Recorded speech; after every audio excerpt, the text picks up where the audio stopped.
Hi hello everyone ಎಲ್ಲರೂ ಕೂಡ good evening ಜೈ ಹಿಂದ್ ಸ್ನೇಹಿತರೆ. ಓಕೆನಾ, ಇಂಡಿಯನ್ ಫಾರೆಸ್ಟ್ ಡಿಪಾರ್ಟ್ಮೆಂಟ್ನಲ್ಲಿ ಫಾರೆಸ್ಟ್ ಗಾರ್ಡ್ ಅಂತೇಳಿ ಕೇಸಿಂದ ಹುದ್ದೆಗಳನ್ನು ಕಾಲ್ಫಾರ್ಮ್ ಮಾಡಿದ್ರು. ಈ ಹುದ್ದೆಗಳಿಗೆ ಯಾರೆಲ್ಲ ಅರ್ಜಿಗಳನ್ನು ಸಲ್ಲಿಸಿದ್ರಲ್ಲ, ಸೊ ನಿಮ್ಗೆ ಈಗ ಲಿಸ್ಟನ್ನು ಬಿಟ್ಟಿದ್ದಾರೆ. ಈ ಲಿಸ್ಟು ಎಷ್ಟೋ ಜನಕ್ಕೆ ಕನ್ಫ್ಯೂಷನ್ಗಳಾಗ್ತಿದ್ದಾವೆ. ಈ ಲಿಸ್ಟ್ ಏನು ಅಂತಲೇ ಗೊತ್ತಾಗ್ತಾ ಇಲ್ಲ. ಓಕೆನಾ, ಈ ಲಿಸ್ಟ್ ಏನು, ಯಾಕೆ ಈ ಲಿಸ್ಟನ್ನು ಬಿಟ್ಟಿದ್ದಾರೆ, ಸೊ ಪ್ರಾಬ್ಲಮ್ ಏನಾಗಿದೆ ಅಂತೇಳಿಸಿಂದ ಪ್ರತಿಯೊಂದು ಇನ್ಫಾರ್ಮೇಷನನ್ನು ಈ ವಿಡಿಯೋದಲ್ಲಿ ನಾನು ತಿಳಿಸ್ಕೊಡ್ತೀನಿ ಸ್ನೇಹಿತರೆ. ಈಗ ಇದರಲ್ಲಿ ಏನೇನಿದೆ, ಇದರಲ್ಲಿ ಡೀಟೇಲ್ ಆದಂಥ ಮಾಹಿತಿ ಏನು ಕೊಟ್ಟಿದ್ದಾರೆ ಇದರಲ್ಲಿ ಅಂತೇಳಿಸಿಂದ ಇದ್ರ ಬಗ್ಗೆ ಡೀಟೇಲ್ ಆಗಿ ನಾನು ನಿಮ್ಗೆ ತಿಳಿಸಿ ಕೊಡ್ತಾ ಹೋಗ್ತೀನಿ. ನೋಡ್ಕೊಡ್ರಿ, ಇದರಲ್ಲಿ ಏನಪ್ಪ ಅಂದ್ರೆ ನಿಮ್ಗೆ ಕರೆದಿರ್ತಕ್ಕಂಥ ಫಾರೆಸ್ಟ್ ಡಿಪಾರ್ಟ್ಮೆಂಟ್ನಲ್ಲಿ ಹುದ್ದೆಗಳ ಸಂಖ್ಯೆ ಎಷ್ಟಿತ್ತಪ್ಪ ಅಂದ್ರೆ ಬೇರೆ ಬೇರೆ ಜಿಲ್ಲೆಗಳಲ್ಲಿ ಬೇರೆ ಬೇರೆ ಥರದ ಹುದ್ದೆಗಳನ್ನ ಕಾಲ್ಫಾರ್ಮ್ ಮಾಡಿದ್ರು. ಏನು ಅರಣ್ಯ ರಕ್ಷಕ ಅಂತೇಳಿ ಕೇಸಿಂದ ಹುದ್ದೆಗಳನ್ನ ಏನು ಕಾಲ್ಫಾರ್ಮ್ ಮಾಡಿದ್ರಲ್ಲ, ಈ ಹುದ್ದೆಗಳಿಗೆ ಆಲ್ಮೋಸ್ಟ್ ಆಲ್ ಬಹಳ ಜನ ಅರ್ಜಿಗಳನ್ನು ಸಲ್ಲಿಸ್ಕೊಂಡಿದ್ರಿ. ಆ ಲಿಸ್ಟನ್ನು ಏನಿದೆ ಅದರಲ್ಲಿ ಮಾಹಿತಿಯನ್ನು ಏನು ಕೊಟ್ಟಿದ್ದಾರೆ ಅಂತೇಳಿ ಕೇಸಿಂದ ನಿಮ್ಗೆ ಅದ್ರ ಬಗ್ಗೆ ಡೀಟೇಲ್ ಆಗಿ ಮಾಹಿತಿಯನ್ನು ಕೊಡ್ತಾ ಹೋಗ್ತೀನಿ. ಏನಪ್ಪ ಅಂತಂದರೆ ನೀವು ಯಾವ ಥರ ಸರ್ಚ್ ಮಾಡಬೇಕು, ಈ ಲಿಸ್ಟನ್ನು ನೀವು ಕೂಡ ಚೆಕ್ ಮಾಡ್ಕೊಳ್ಬೇಕು ಅಂದ್ಕೊಂಡಿದ್ರೆ ಸೊ ಕರ್ನಾಟಕ ಫಾರೆಸ್ಟ್ ಡಿಪಾರ್ಟ್ಮೆಂಟ್ ಅಂತ ಗೂಗಲಲ್ಲಿ ಅಥವಾ ಕ್ರೋಮ್ನಲ್ಲಿ ಸರ್ಚ್ ಮಾಡ್ಕೊಳ್ರಿ. ಸರ್ಚ್ ಮಾಡ್ಕೊಂಡ ಮೇಲೆ ನಿಮ್ಗೆ ಈ ಥರ ಸೈಟ್ ಓಪನ್ ಆಗುತ್ತೆ. ಈ ಥರ ವೆಬ್ಸೈಟ್ ಓಪನ್ ಮಾಡಿದ ಮೇಲೆ ಅಲ್ಲಿ ನಿಮ್ಗೆ ಕರ್ನಾಟಕ ಫಾರೆಸ್ಟ್ ಡಿಪಾರ್ಟ್ಮೆಂಟ್ ಅಂತ ಒಂದು ಕನ್ನಡದಲ್ಲಿ ಬರುತ್ತೆ. ಅದ್ರ ಮೇಲೆ ನೀವು ಕ್ಲಿಕ್ಕನ್ನು ಮಾಡ್ಕೊಳ್ರಿ. ಓಕೆನಾ, ಕ್ಲಿಕ್ ಮಾಡ್ಕೊಂಡ್ಮೇಲೆ ಈ ಥರ ನೀವು ಸ್ಕ್ರಾಲನ್ನು ಮಾಡ್ಕೊಳ್ರಿ. ಸ್ಕ್ರಾಲ್ ಮಾಡ್ಕೊಂಡಾಗ ಅಲ್ಲಿ ನಿಮಗೆ ಕೆಳಗಡೆ PDF ಅನ್ನು ಕೊಟ್ಟಿದ್ದಾರೆ. ಯಾವ ಜಿಲ್ಲೆದು ಕೊಟ್ಟಿದ್ದಾರೆ ಅಂತ ಹೇಳ್ಕೇಸಿಂದ ನಿಮ್ಗೆ ಡೀಟೇಲ್ ಆಗಿ ಇಲ್ಲಿ ಕೊಟ್ಟಿದ್ದಾರೆ. ಸೊ ನಿಮ್ದು ಯಾವ ಜಿಲ್ಲೆಯಲ್ಲಿದೆ ಇದು ನೋಡ್ಕೊಳ್ರಿ. ಫಸ್ಟ್ನೇದಲ್ಲಿ ಬರ್ತಲ್ಲ, ಇದೇನು ಟೈಗರ್ ಇದೆಯಲ್ಲ, ಟೈಗರ್ ರೈಟ್ ಸೈಡ್ಗೆ ಅಂತ ಕಲಬುರಗಿ ಅಂತ ಏನು ಬರ್ತದಲ್ಲ, ಮಂಗಳೂರು, ನೆಕ್ಸ್ಟ್ ಅದೇ ಥರನಾಗಿ ಮೈಸೂರು, ನೆಕ್ಸ್ಟ್ ಕೆಳಗಡೆ ಬರ್ತಿರ್ತಕ್ಕಂಥದ್ದು ಬೆಳಗಾವಿ ಮತ್ತು ನೆಕ್ಸ್ಟ್ ಅದೇ ಥರನಾಗಿ ಹಾಸನ.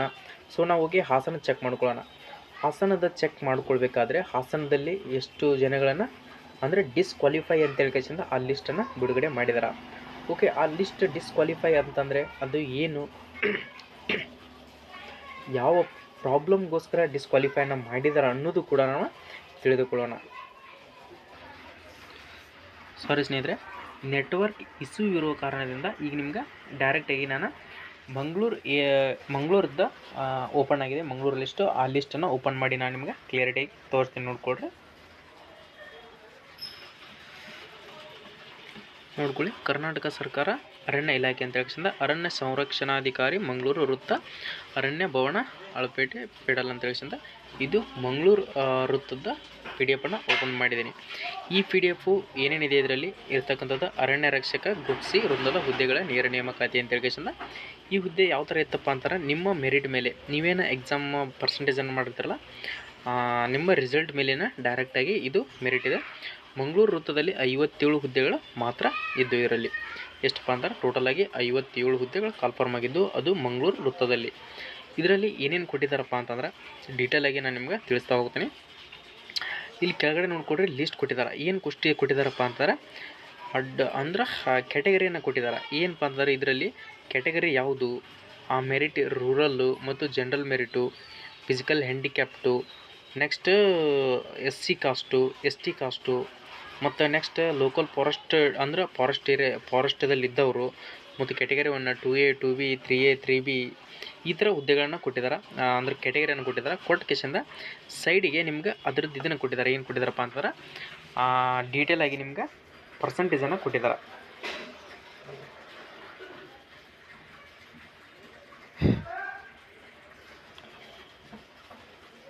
ನೋಡ್ಕೊಳ್ಬೋದು, ಪರ್ಸೆಂಟೇಜನ್ನು ಕೊಟ್ಟಿದ್ದಾರೆ.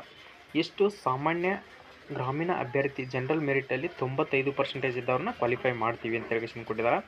ನೆಕ್ಸ್ಟ್ ಅದೇ ಥರನಾಗಿ 87, 89 ಆ ಕಾಸ್ಟ್ ವೈಸಾಗಿ ಕೊಟ್ಟಿದ್ದಾರೆ. ಅದನ್ನು ಹೇಳುವಂಥ ಅವಶ್ಯಕತೆ ಏನಿಲ್ಲ, ನೀವು ಕೂಡ ನೋಡಿಕೊಂಡ್ರೆ ನಿಮ್ಗೆ ಕಾಲ್ಫಾರ್ಮಾಗೆ ಗೊತ್ತಾಗುತ್ತೆ.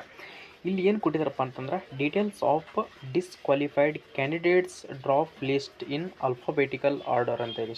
ಓಕೆನಾ, ಇಲ್ಲಿ ನೀವು ಅಪ್ಲಿಕೇಶನನ್ನು ಹಾಕುವಾಗ ರಿಜಿಸ್ಟ್ರೇಷನ್ ನಂಬರ್, ರಿಜಿಸ್ಟರ್ ID ನಿಮಗೆ ಲೆಫ್ಟಿಗೆ ಕಾಣ್ತಾ ಇದೆ, ಅಪ್ಲಿಕೇಶನ್ ID ಅದರ ರೈಟ್ ಸೈಡ್ಗೆ, ನೆಕ್ಸ್ಟ್ ಕ್ಯಾಂಡಿಡೇಟ್ ನೇಮ್. ಓಕೆ, ಈ ಲಿಸ್ಟ್ ಏನಂತ ಬಹಳ ಜನಕ್ಕೆ ತೊಂದರೆ ಆಗ್ತಾಯಿತ್ತು, ಅಂದರೆ ಗೊತ್ತಾಗ್ತಿಲ್ಲ. ಯಾಕಂದರೆ ಆಗುತ್ತಂತ ಕನ್ಫರ್ಮ್ ಆಗಿ ಇಟ್ಕೊಂಡು ಕುಂತವ್ರಿಗೆಲ್ಲ ಇದೊಂದು ಭಯಾನಕ ಅನ್ನಿಸ್ತಾ ಇದೆ. ಯಾರು ಭಯ ಪಡುವಂಥ ಅವಶ್ಯಕತೆ ಇಲ್ಲ. ನೀವು ಅರ್ಜಿಗಳನ್ನು ಸಲ್ಲಿಸಿದ್ರಾ, ಓಕೆ, ಹೆದರ್ಕೊಳ್ಳುವಂಥ ಅವಶ್ಯಕತೆ ಇಲ್ಲ. ನೋಡ್ಕೋಬೋದು, 272 ಪೇಜ್ಗಳದಾವೆ. ಇಷ್ಟು ಮಂದಿಗಳನ್ನು ಅವರು ರಿಜೆಕ್ಟ್ ಮಾಡಿದರೆ ಸೊ ಯಾರನ್ನು ತುಂಬ್ಕೋಬೇಕು ಹೇಳಿ?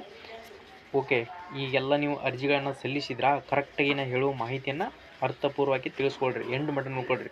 ಪ್ರತಿಯೊಂದು ಇನ್ಫಾರ್ಮೇಷನ್ ನೋಡಿದರೂ ಕೂಡ ನೀವು ಕೊನೆವರೆಗೆ ನೋಡಿದ್ರೆ ಮಾತ್ರ ನಿಮ್ಗೆ ಅರ್ಥ ಆಗುತ್ತೆ. ಓಕೆ, ಏನು ಹೇಳಿದ್ರಪ್ಪ ಅಂತಾರೆ, ಈ ಲಿಸ್ಟ್ನಲ್ಲಿ ನಿಮ್ಮ ನೇಮ್ ಇದೆಯೇ ಇಲ್ಲ ಕರೆಕ್ಟಾಗಿ ಚೆಕ್ ಮಾಡ್ಕೊಳ್ರಿ. ಈ ಲಿಸ್ಟ್ನಲ್ಲಿ ನೇಮ್ ನಿಮ್ಮದು ಇರಲಿಲ್ಲಪ್ಪ ಅಂದ್ರೆ ನಿಮ್ಮ ಅಪ್ಲಿಕೇಶನ್ ಫೀಸ್ ಕರೆಕ್ಟಾಗಿ ಸಬ್ಮಿಟ್ ಆಗಿದೆ ಮತ್ತು ನೀವು ಲಿಸ್ಟ್ನಲ್ಲಿ ಬರುವಂಥ ಚಾನ್ಸಸ್ ಬಹಳ ಇರ್ತದೆ. ಓಕೆನಾ?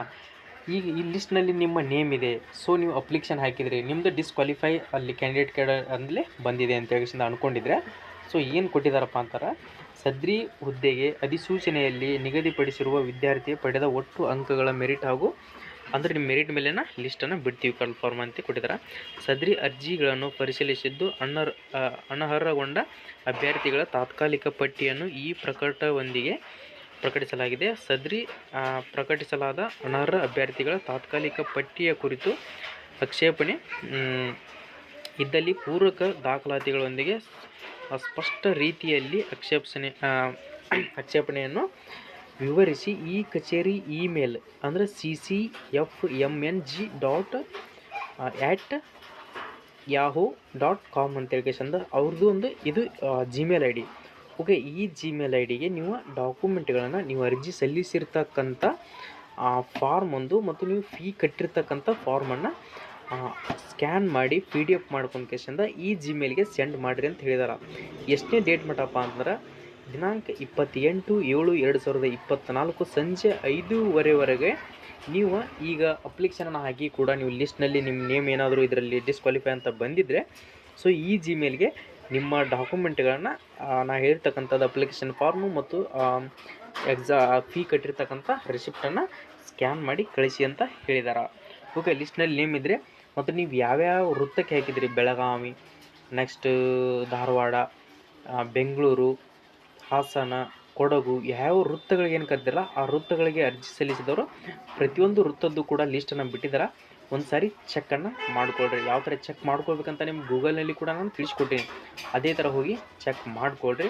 ನನ್ನ ಹತ್ರ ಎಷ್ಟು ಲಿಸ್ಟ್ ಇದ್ದಾವಲ್ಲ ಆ ಲಿಸ್ಟನ್ನು ಆಲ್ಮೋಸ್ಟ್ ನಾನು ಟೆಲಿಗ್ರಾಮ್ ಲಿಂಕಿಗೆ ಟೆಲಿಗ್ರಾಮ್ದಲ್ಲಿ ಹಾಕಿರ್ತೀನಿ. ಸೊ ಯಾರಾದರೂ ನಮ್ಮ ವಿಡಿಯೋಗಳನ್ನು ಹೊಸದಾಗಿ ನೋಡ್ತಾ ಇದ್ದರೆ ಸೊ ಇಂಥವೆಲ್ಲ ಮಾಹಿತಿಗಳನ್ನು ತಿಳ್ಕೊಬೇಕು ಅಂದ್ಕೊಂಡಿದ್ರೆ ಯಾರೂ ಭಯ ಪಡುವಂಥ ಅವಶ್ಯಕತೆ ಇಲ್ಲ. ಕರೆಕ್ಟಾಗಿ ನೀವು ಅಪ್ಲಿಕೇಶನ್ ಹಾಕಿದ್ದ ಕರೆ ಆಗಿದ್ದರೆ ಸೊ ನೀವು ಸೆಂಡ್ ಮಾಡಿರಿ, ಜಿಮೇಲ್ಗೆ ನೀವು ಸೆಂಡ್ ಮಾಡಿರಿ. ಇಂಥವೆಲ್ಲ ಬಹಳ ತೊಂದರೆಗಳು ಆಗ್ತಾನೆ ಇರ್ತವೆ. ಸ್ಟೇಟ್ ಗೌರ್ಮೆಂಟ್ ಹಣೆ ಬರನೇ ಇದೇ ಥರ ಇರ್ತದೆ. ಸೊ ನೀವು ಅದಕ್ಕೆಲ್ಲ ಸಿದ್ಧತೆಯಾಗಿದ್ದರಪ್ಪ ಅಂತಂದ್ರೆ ಮಾತ್ರ ಸ್ಟೇಟ್ ಗೌರ್ಮೆಂಟ್ ಒಳಗಡೆ ಜಾಬ್ ಸೇರೋಕ್ಕೆ ಸಾಧ್ಯ ಇರ್ತೈತಿ. ಇಂಥವೆಲ್ಲ ಮಾಹಿತಿಗಳನ್ನ ತಿಳ್ಕೊಬೇಕು ಅಂದ್ಕೊಂಡಿದ್ರೆ ನಮ್ಮ YouTube channel first of all ನಿಮಗೆ ಸ್ಟೇಟ್ ಗೌರ್ಮೆಂಟಲ್ಲಿ ಸೆಂಟ್ರಲ್ ಗೌರ್ಮೆಂಟಲ್ಲಿ ಪ್ರತಿಯೊಂದು ಅಪ್ಡೇಟ್ಗಳು ತಿಳ್ಕೊಳ್ಳೋದು ಇಂಪಾರ್ಟೆಂಟ್. ಯಾವುದೇ ಒಂದು ವೆಬ್ಸೈಟ್ನಲ್ಲಿ ಹೋಗಿ ಸರ್ಚ್ ಮಾಡಿದರೂ ಕೂಡ ಸಿಗಲ್ಲ ಸ್ನೇಹಿತರೆ ಮಾಹಿತಿಗಳು. ಇಂಥ ಮಾಹಿತಿಗಳನ್ನು ಸಡನ್ನಾಗಿ ನೀವು ಯೂಟ್ಯೂಬ್ನಲ್ಲೇ ನೋಡ್ಕೊಂಡು ನಿಮ್ಮ ನೇಮ್ ಸರ್ಚ್ ಮಾಡ್ಕೊಳ್ಬೇಕು ಅಂದ್ಕೊಂಡಿದ್ರೆ ನಮ್ಮ YouTube channel first of all ಕರ್ನಾಟಕದಾಗ ನಿಮಗೆ ಕನ್ನಡದಾಗ ಮಾಹಿತಿನೇ ಬೇಕು ಅಂದ್ಕೊಂಡಿದ್ರೆ ಈಗಾಗಲೇ ನಮ್ಮ ಯೂಟ್ಯೂಬ್ ಚಾನಲ್ಗೆ ಒಂದು ಲೈಕ್ ಕೊಡಿ ಸ್ನೇಹಿತರೆ. ಈ ವಿಡಿಯೋನ ನಿಮ್ಮ ಸ್ನೇಹಿತರಿಗೂ ಕೂಡ ತಲುಪುವ ಹಾಗೆ ಶೇರ್ ಮಾಡೋದನ್ನು ಮರಿಬೇಡ್ರಿ, ಅವ್ರಿಗೂ ಕೂಡ ಶೇರ್ ಮಾಡಿಕೊಡ್ರಿ. ಕೆಳಗಡೆ ಕಾಣ್ತಿದ್ದೀರ ಸಬ್ಸ್ಕ್ರೈಬ್ ಬಟನನ್ನು, ಇದನ್ನು ನಾವು ಒತ್ತಿ ಸಬ್ಸ್ಕ್ರೈಬ್ ಮಾಡಿಟ್ಕೊಂಡ್ರೆ ನಾವು ಕೊಟ್ಟಂಥ ಡೈಲಿ ಅಪ್ಡೇಟ್ಗಳು ಡೈಲಿ ಬರ್ತಿರ್ತವೆ. ಯಾವುದೇ ಒಂದು ಇನ್ಫಾರ್ಮೇಷನ್ ಬಂದರೂ ಕೂಡ ನಿಮಗೆ ಮಿಸ್ಸೇ ಆಗೋಲ್ಲ. ಪ್ರತಿಯೊಂದು ಅಪ್ಡೇಟ್ಗಳನ್ನು ನಾನು ನಿಮಗೋಸ್ಕರನೇ ಯೂಟ್ಯೂಬ್ ಚಾನಲ್ ಓಪನ್ ಮಾಡಿದ್ದೀನಿ. ಏನೋ ಡೌಟ್ಸ್ ಇದ್ದರೆ ಕಮೆಂಟ್ ಸೆಕ್ಷನ್ನಲ್ಲಿ ಕಮೆಂಟ್ಗಳನ್ನು ಹಾಕಿರಿ. ಅದರ ಸಾಕಷ್ಟು ನನಗೆ ಎಷ್ಟು ತಿಳಿದ ಮಟ್ಟಿಗೆ ನಿಮಗೆ ಮಾಹಿತಿಯನ್ನು ಕೊಡೋಕ್ಕೆ ಟ್ರೈ ಮಾಡ್ತೀನಿ. ಓಕೆನಾ ಸ್ನೇಹಿತರೆ, ನೆಕ್ಸ್ಟ್ ವಿಡಿಯೋದಲ್ಲಿ ಬರೋಣ. ಜೈ ಹಿಂದ್, ಜೈ ಕರ್ನಾಟಕ.